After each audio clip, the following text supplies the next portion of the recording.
12 tunes. दो पक्षियों की कहानी।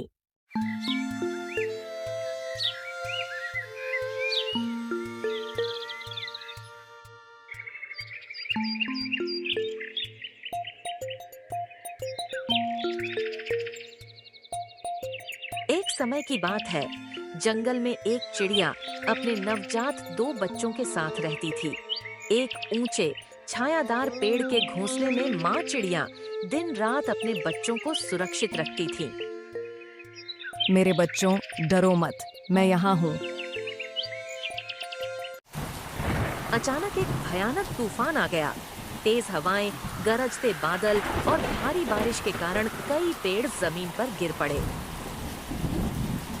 इस तूफान में जिस पेड़ पर चिड़िया रहती थी वह भी गिर गया।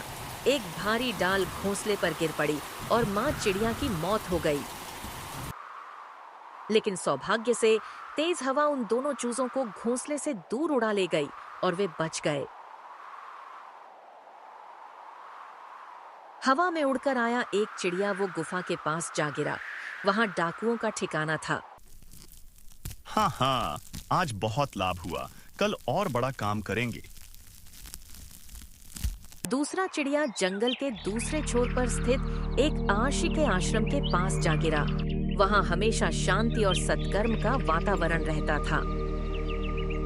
आहो, ये छोटा पक्षी कहाँ से आ गया? इसे सुरक्षा देना जरूरी है। दिन बीतते गए। वे दोनों चूजे बड़े होकर चिड़िया बन गए।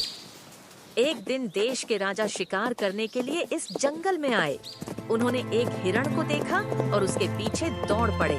हिरण जंगल की गहराई में चला गया और राजा उसमें रास्ता भटक गए। उन्हें समझ नहीं आ रहा था कि वे कहाँ हैं। मैं कहाँ हूँ, कोई मुझे बता देगा? मैं रास्ता भटक गया हूँ, मेरी थोड़ी मदद करो। काफी देर तक चलने के बाद राजा जंगल के दूसरे छोर पर पहुँच गए। बहुत थक जाने के कारण वे गुफा के पास एक पेड़ के नीचे बैठ गए। तुरंत, जल्दी आओ, पेड़ के नीचे एक आदमी है, उसके गहने ले लो, घोड़े को भी पकड़ लो, देरी मत करना, नहीं तो वह भाग जाएगा। राजा चौंक गए। उन्होंने ऊपर देखा तो एक बड़ी भूरी चिड़िया दिखाई दी। गुफा के भीतर से भी हलचल की आवाज सुनाई दे रही थी। यह देखकर राजा तुरंत घोड़े पर चढ़े और अपनी जान बचाने के लिए यथासंभव तेज गति से वहां से भाग निकले। जल्दी ही राजा एक साफ सुथरी जगह पर पहुंच गए। वहां आर्षी का आश्रम था। राजा ने घोड़े को पेड़ से बांधा और छांव में बैठकर आराम से सांस ली। आश्रम में आपका स्वागत है महाशय। कृपया अंदर प्रवेश करें और आराम करें। आर्षी जल्द ही लौटेंगे। घड़े में ठंडा पानी है, इच्छा अनुसार बैठें। यह मधुर स्वर सुनकर राजा आश्चर्यचकित हो गए। राजा मन ही मन कहने लगे, यह पक्षी तो गुफा के पास वाले उसी पक्षी जैसा दिख रहा है। हाँ महाशय, आपकी बात सही है। वह वही मेरा भाई है, लेकिन वह डाकुओं के साथ रहने के कारण उसका चरित्र बदल गया है। वह उनके जैसा ही बोलता है। अब वह मेरे साथ भी बात नहीं करता है। इसी समय आशी आश्रम लौट आए। स्वागत है महाराज, कृपया अंदर आइए और हर जगह खुद को अपने घर की तरह आराम दें। आप बहुत थक चुके हैं, थोड़ा विश्राम कीजिए, फिर हम मिलकर भोजन करेंगे। राजा ने रूसी को पूरी कहानी सुना दी। कामुंडिया चिड़िया का रूखा व्यवहार और आश्रम की चिड़िया का मधुर स्वागत। दोनों को देखकर लगता है एक जैसे हैं, लेकिन चरित्र पूरी तरह अलग है। जंगल वास्तव में चमत्कार से भरा है गुरुदेव। एक जैसे दिखने वाले दो पक्षियों का चरित्र इतना अलग कैसे हो सकता है? महाराज, यह जीवन का एक सच है। लोग अपने साथियों पर अपना निर्णय करते हैं।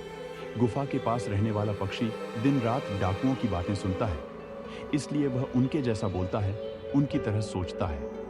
इस आश्रम में रहने वाला पक्षी मधुर बातें, शांति, आदर, ये सब सुन सुनकर वह हमारे जैसे व्यवहार करता है। जो उसने सुना है वही वह दोहराता है। राजा गहरे विचार में पड़ गए। उन्होंने समझा कि प्रत्येक पक्षी का व्यवहार उसके साथी के प्रभाव को दर्शाता है। इस गुफा में प्राचीन गुप्त शिक्षा छिपी हुई है। पक्षी वह शिक्षा हमें देते हैं। आपका दोस्तों और आपका वातावरण आपको आकार देता है। मेरा दोस्तों और वातावरण मेरी पहचान तय करता है।